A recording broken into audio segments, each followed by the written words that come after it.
அனைவருக்கும் வணக்கம். பக்தி உலகத்துக்கு உங்களை அன்போட வரவேற்கிறதுல மிக்க மகிழ்ச்சி. என் பெயர் லக்ஷ்மி, மென்திறன் பயிற்சியாளராக இருக்கேன், மோட்டிவேஷனல் ஸ்பீக்கர். ஸோ இன்னைக்கு நம்ம ஒரு இன்னைய நடைமுறையில் பெண்கள்னும் இல்லை, ஆண்கள்னும் இல்லை, குழந்தைகள்னும் இல்லை, அந்த அளவுக்கு ஒரு மிக முக்கியமான ஒரு பிரச்சனை என்னன்னு கேட்குறீங்களா? மன அழுத்தம். மன அழுத்தம் அப்படின்றது எல்லாருக்குமே இருக்கு, சின்ன குழந்தையில இருந்து பெரியவங்க வரைக்கும். ஏன் மன அழுத்தம் வருது? இதுக்கு விடை தெரிஞ்சா போதும், நம்ம அதை சரி செய்ய முடியும். ஆனா அந்த மன அழுத்தத்தால நிறைய பிரச்சனைகள் நமக்குள்ள உடல் ரீதியாகவும் மன ரீதியாகவும் நமக்கு ஏற்படுற பிரச்சனைகள் அது அளவிடவே முடியாது. சில சமயம் எக்ஸ்ட்ரீம் போயிடும். அது ஃபர்ஸ்ட் பிரச்சனை என்ன தெரியுமா? கம்பேரிசன். நம்ம இன்னொருத்தரோட நம்மளை கம்பேர் பண்றது. அவங்க அதை வாங்கிட்டாங்க. ஃபார் எக்ஸாம்பிள், என் ஃப்ரெண்டு இருக்காங்க, அவங்க ஒரு கார் வாங்கிட்டாங்க, நான் இன்னும் கார் வாங்கல. எனக்கு என்ன தோணும்? உடனே ஆஹா, கார் வாங்கிட்டா, நானும் உடனே காரை வாங்கணும் அப்படின்னு. சரி, இன்னொரு பிரச்சனை, குழந்தைங்கள என்னங்க பிரச்சனை இருக்கு அப்படின்னு கேட்கணும். நான் உண்மையா பார்த்ததை சொல்றேன். ஒரு குழந்தை வீட்டுல பிளே ஸ்டேஷன் இருக்கு, சரிங்களா?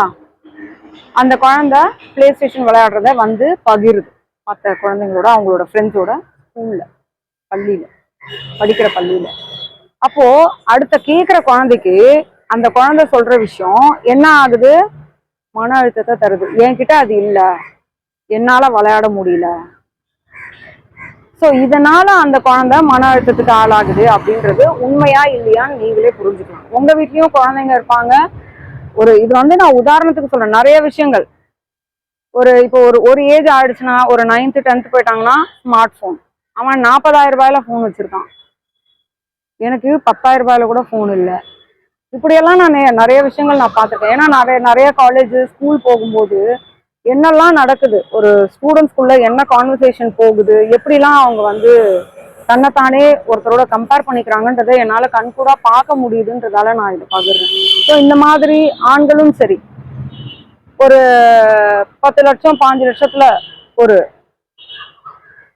பைக் வாங்குறாங்க, இல்லைன்னா கார் வாங்குறாங்க அப்படின்னா உடனே இன்னொருத்தருக்கு கூட வேலை செய்யறவர், சமநிலையில அவரும் வேலை செய்யறாரு அவங்களோடனும் போது தானா அந்த ஒரு ஸ்ட்ரெஸ் வந்துடும். ஆஹா, இவங்க வாங்க முடியுது, நம்ம இன்னும் பண்ண முடியல அப்படின்றது.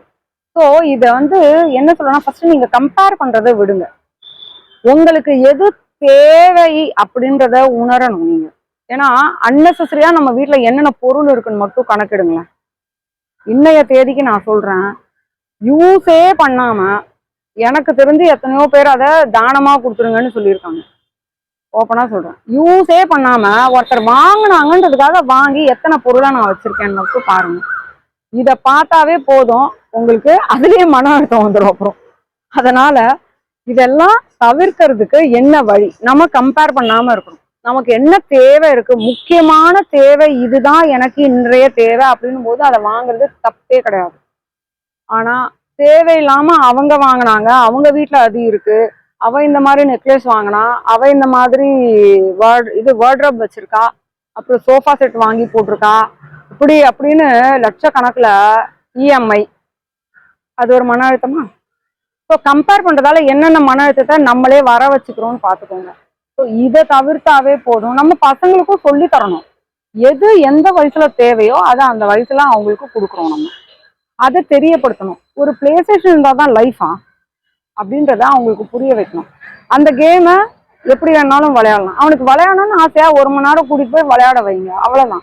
புரியுதா? அதுக்காக நான் ₹1,00,000 கொடுத்து ஒரு பிளே ஸ்டேஷனை வாங்க முடியுமா அப்படின்றத யோசிக்கணும். நம்ம இதையெல்லாம் குழந்தைங்களுக்கும் நாம அந்த கம்பேரிசன்ற ஒரு விஷயத்த புரிய வச்சோம்னாவே இன்னைய தேதிக்கு பாதி மன அழுத்தம் குறைஞ்சிருங்க.